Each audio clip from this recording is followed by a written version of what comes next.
マイの日本語ポッドキャスト。こんにちは。マイの日本語ポッドキャストへようこそ。マイです。皆さんお元気でお過ごしでしょうか？私は元気です。はい。ちょっと前にですね、私が日本の運転免許についてお話をしたんですけれども、皆さんそちら聞いてくれましたかね？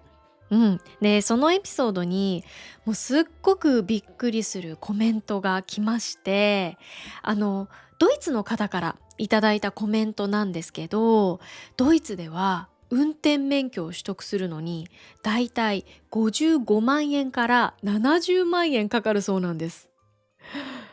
これ本当ですか？皆さん、55万円から70万円ですよ。もうね、私、このコメントを見た時に、思わず声出ちゃいました。たっかーって。そう。で、もうそのドイツのなんか運転免許取得費用を聞いて、他の国ではどのくらいなんだろうって、すごい気になっちゃいましたね。皆さんの国では運転免許取得するのにかかる費用ってどのくらいですか？はい。で、なんかそのドイツではね、生徒さんが教官と何時間運転練習をしたかによって金額が変わるそうなんですよ。うん。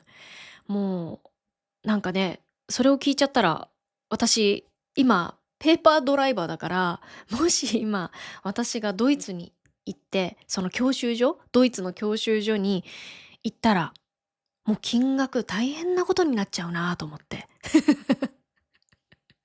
そう。で、私はもうずっとね、今まで日本のその教習所の費用ってすごく高いなって思ってたんですよ。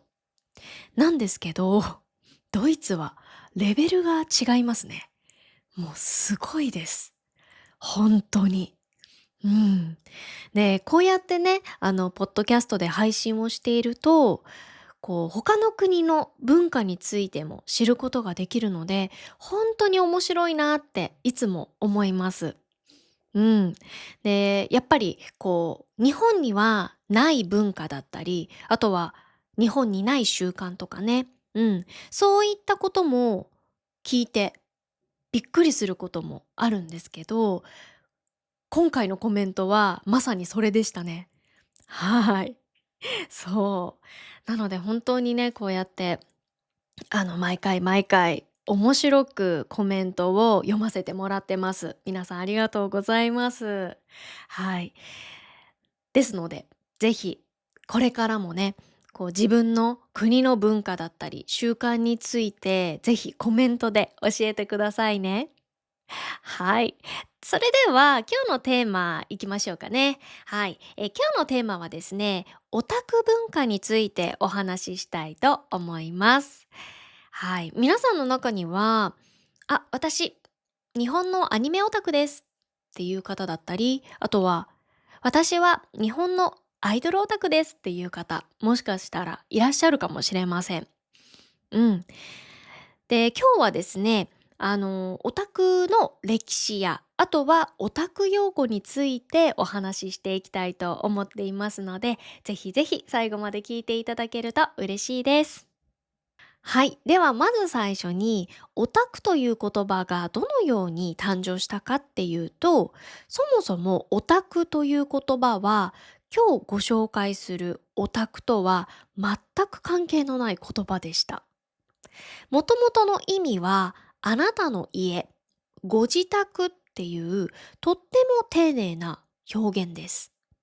で、日本語では言葉の前にをつけることで丁寧な気持ちを表すことができます。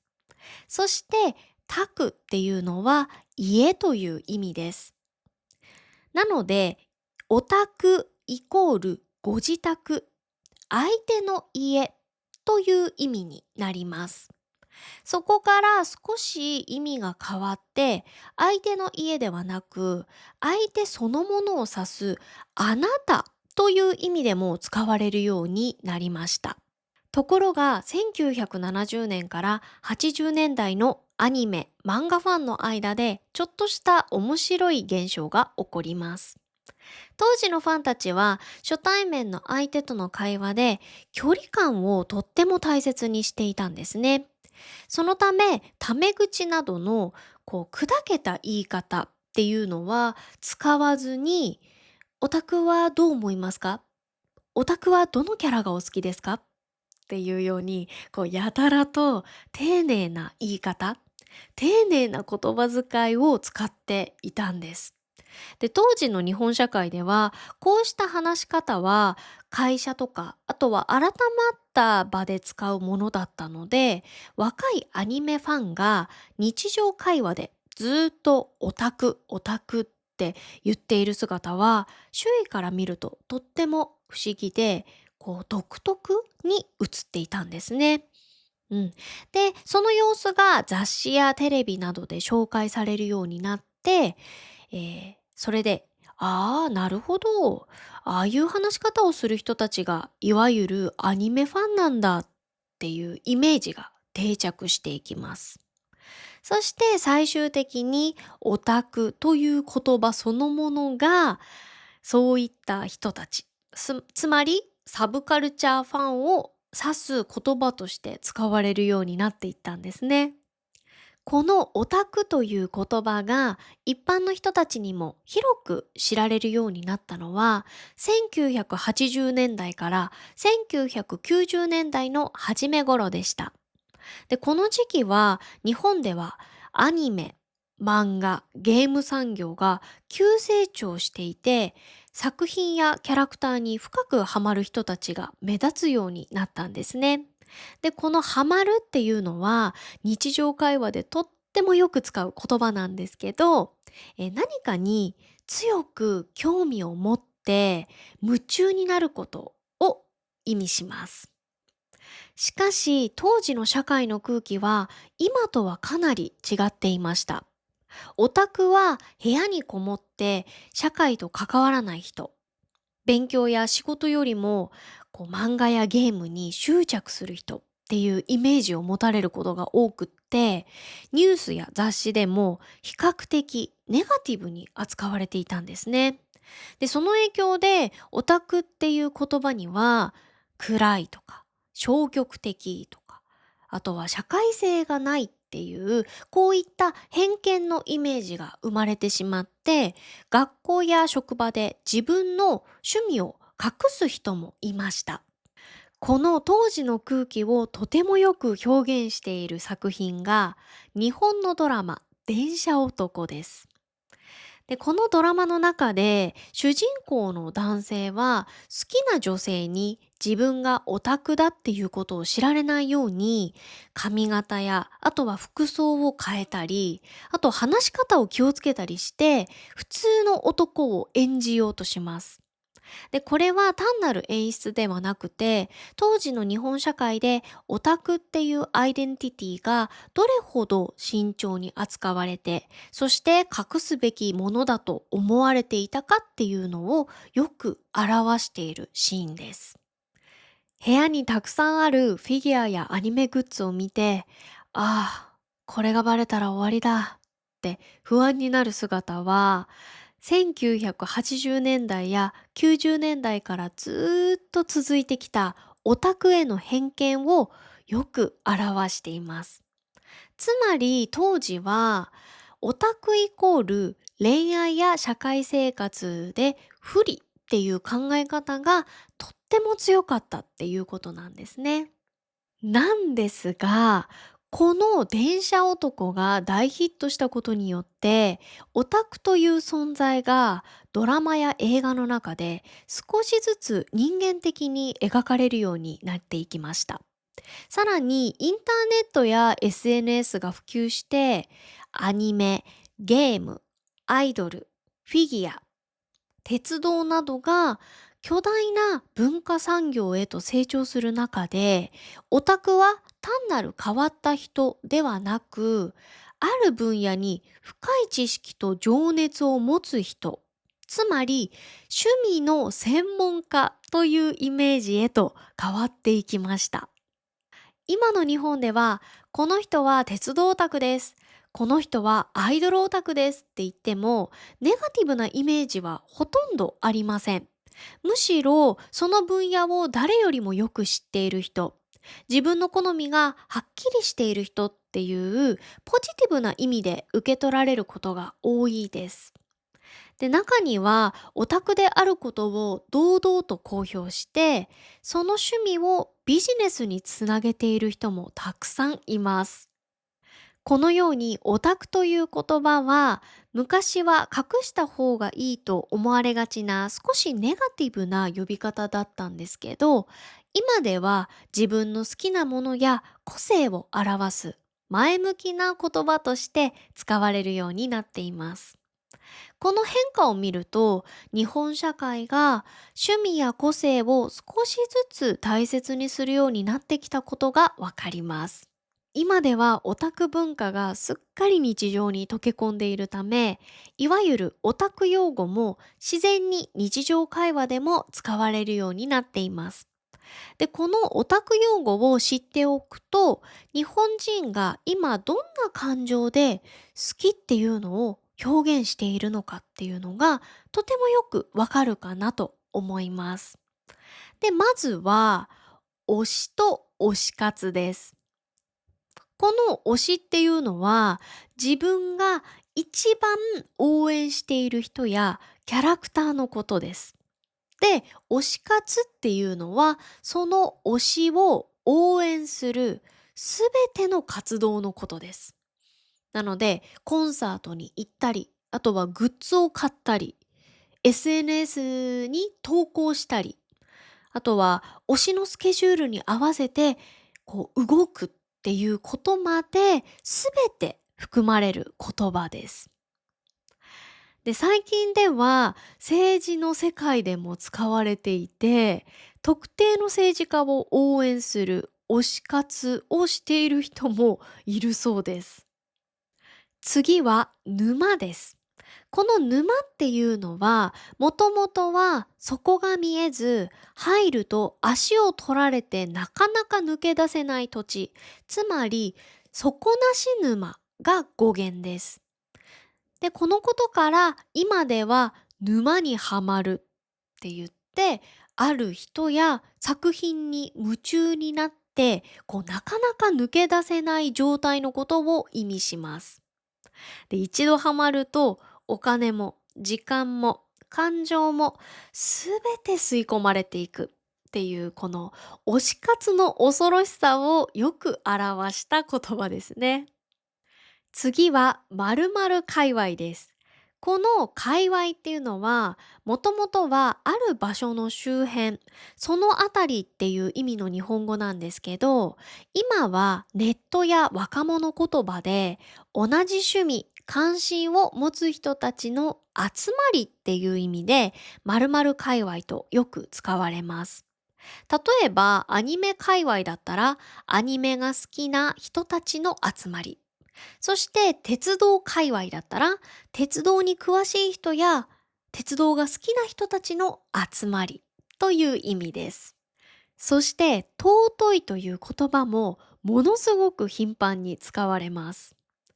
もともとは人格や品位が優れているとか、あとは価値が高いっていう意味なんですけど、オタク界隈では推しが眩しすぎてまともに顔を見ることができない、それくらい相手を尊敬していて大切な存在だっていう感情を表現するときに、尊いって独り言のように使われるんですね。ただ可愛いとかかっこいいとかじゃなくて、それを超えて存在そのものが尊いっていう感覚ですね。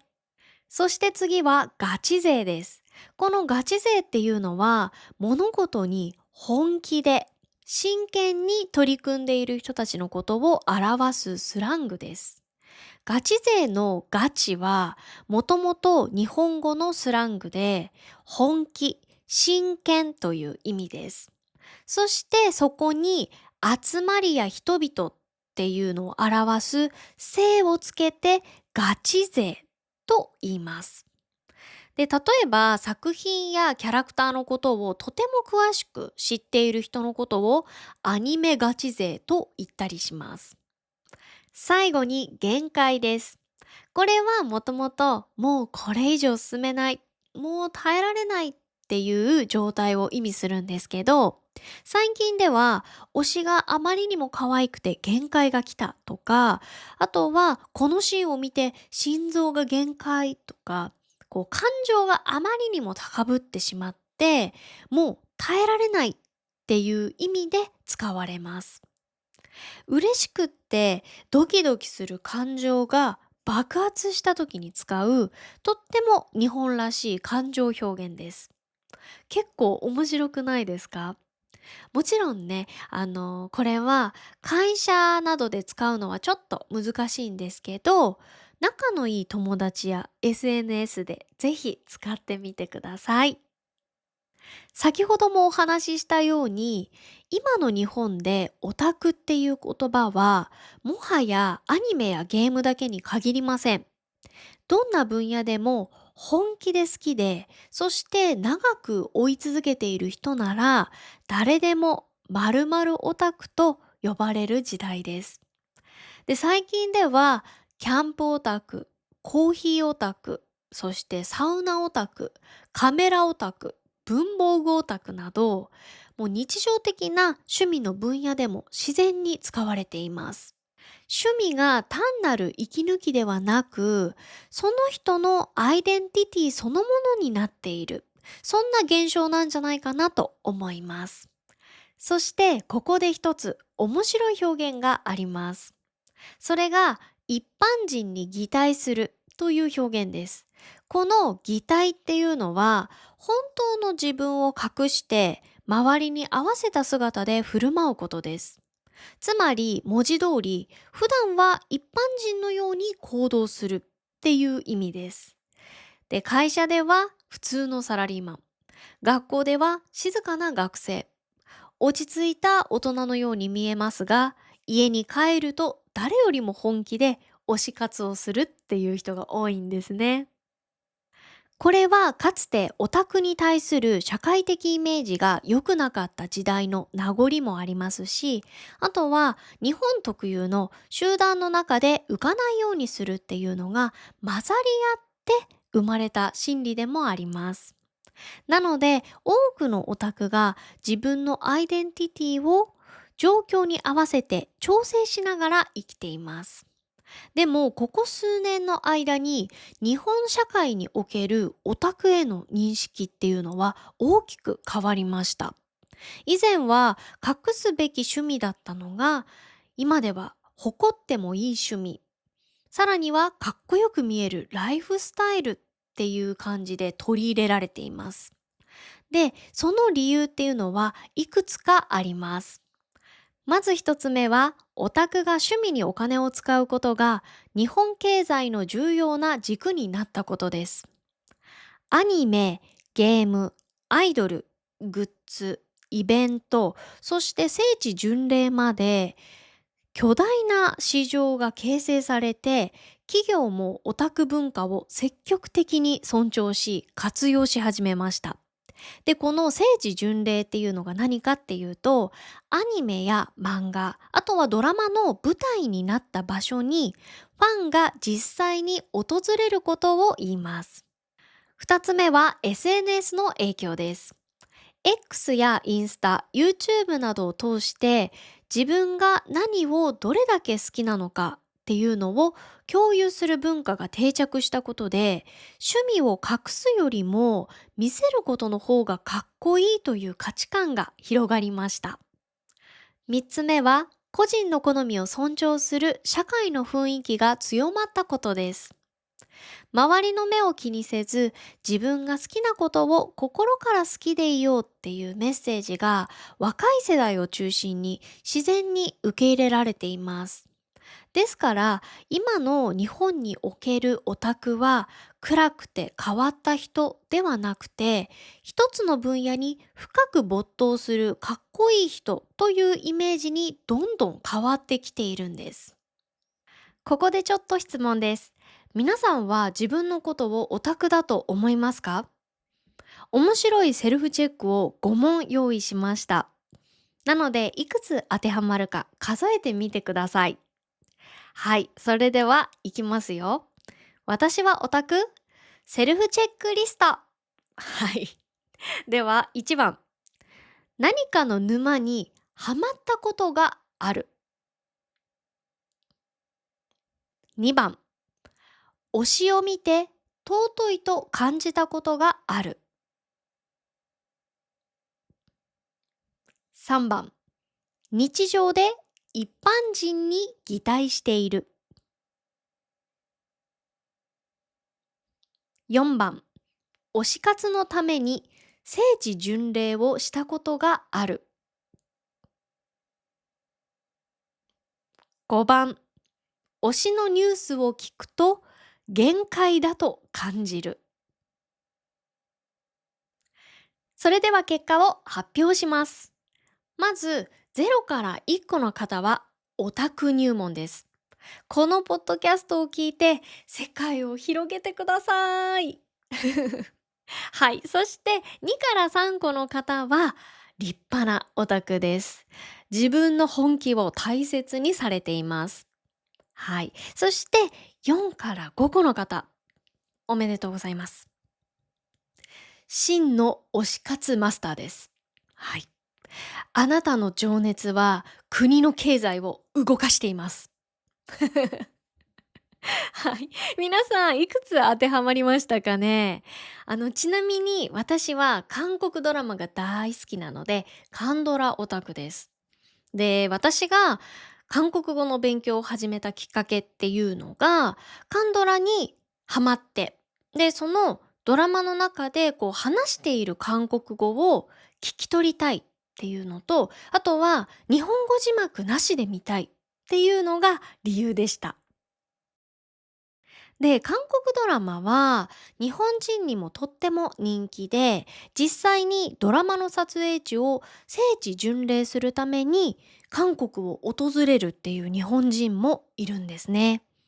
聖地巡礼っていうのは単なる観光ではなく、地域経済を支える大きな力となっています。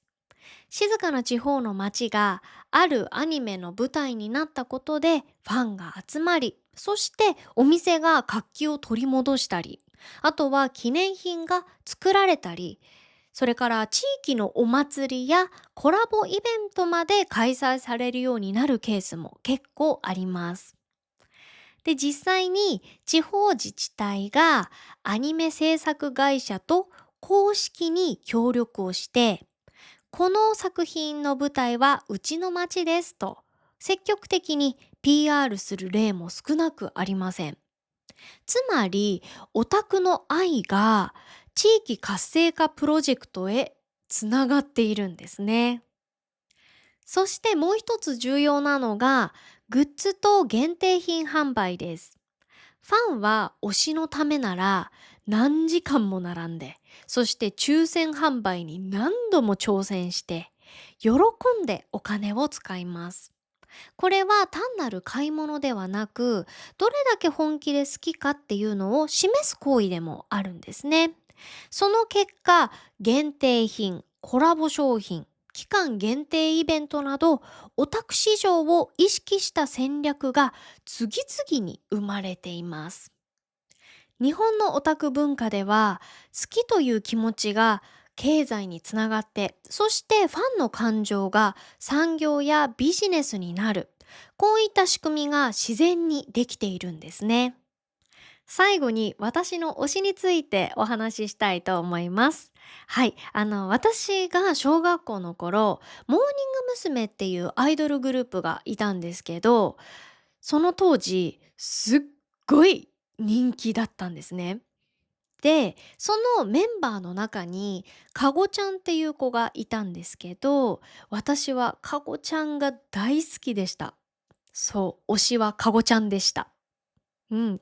で、毎月のお小遣いをほとんど、もうほぼかごちゃんグッズに当てていましたね。はい。で、テレビで見るたびに元気をもらったり、あとは歌やダンスを真似したりしていました。うん。で、かごちゃんは、そのモーニング娘。っていうグループの他に、ミニモニっていうグループにも所属していたんですね。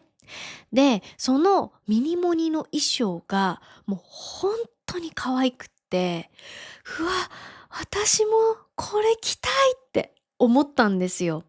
そう。それで、もう、見よう見まねで、その衣装を自分で作ったこともありました。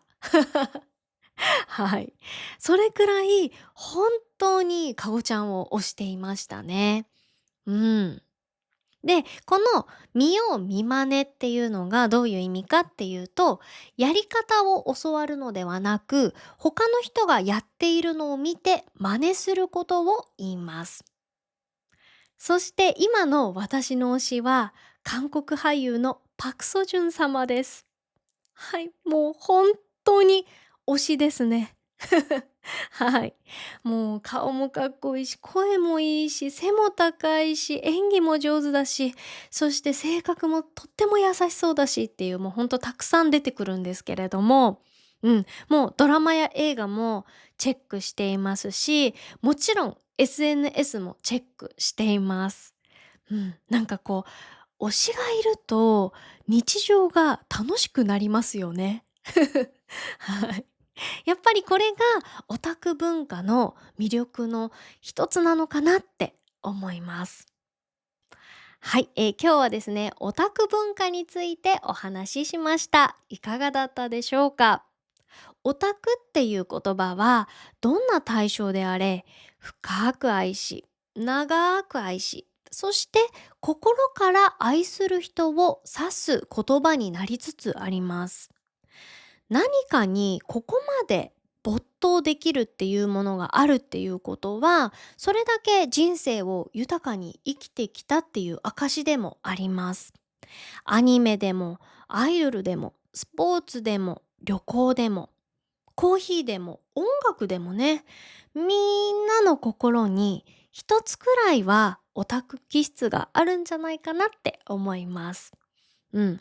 それを表に出すのか、もしくは静かに大切にするかの違いだけなんじゃないかなって私は思います。うん。